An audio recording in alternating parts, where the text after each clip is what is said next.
ज़रूर हुई है धांधली। अगर नहीं हुई होती तो री एग्ज़ामिनेशन क्यों होता? और जिस सेंटर का री एग्ज़ामिनेशन हुआ है उसको फर्दर बाइफरकेट करके 22 अलग-अलग सेंटर्स में किया गया है। 2-2 एग्ज़ामिनेशन में कहीं न कहीं किसी को अनड्यू एडवांटेज मिलता है और ये एक गलत परंपरा की शुरुआत होगी अगर इस तरीके से सिर्फ एक बैच को अलग से री एग्ज़ामिनेशन करा दिया जाए और बाकियों को वो अनशन पर थे। उस मुद्दे से ज़रूर मैं भी सहमति रखता हूँ।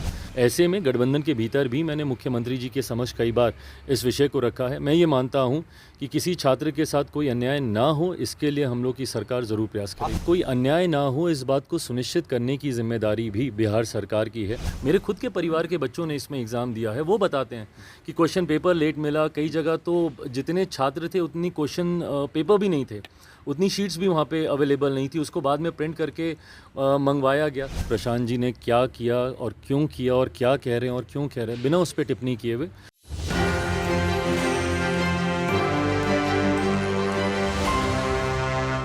बीपीएससी को लेकर के सर बीपीएससी के विरोध में प्रशांत किशोर आमरण अनशन पे बैठे हुए थे। गंगा स्नान करके उन्होंने अनशन को तोड़ा है और नीतीश कुमार के स्वास्थ्य के ऊपर सवाल उठाया कि नीतीश कुमार सेहतमंद नहीं है, बिहार सरकार को इसके ऊपर एडवाइजरी जारी करनी चाहिए।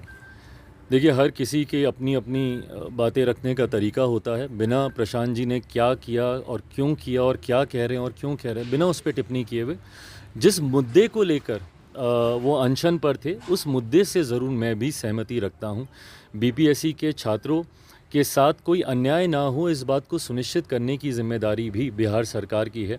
जिस तरीके से बीपीएससी के द्वारा री एग्ज़ामिनेशन कराया गया और वो भी कुछ छात्रों का ही, ये गलत है। 2-2 एग्ज़ामिनेशन में कहीं ना कहीं किसी को अनड्यू एडवांटेज मिलता है और ये एक गलत परंपरा की शुरुआत होगी अगर इस तरीके से सिर्फ एक बैच को अलग से री एग्ज़ामिनेशन करा दिया जाए और बाकियों को पुराने एग्ज़ाम के आधार पर ही उनकी मार्किंग की जाए, ये गलत है।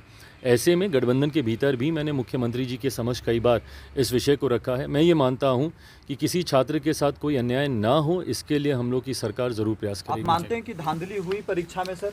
ज़रूर हुई है धांधली। अगर नहीं हुई होती तो री एग्ज़ामिनेशन क्यों होता? और जिस सेंटर का री एग्ज़ामिनेशन हुआ है उसको फर्दर बाइफरकेट करके 22 अलग-अलग सेंटर्स में किया गया है। इन अ वे अगर देखा जाए तो इसका मतलब 22 सेंटर्स में कहीं ना कहीं धांधली हुई है।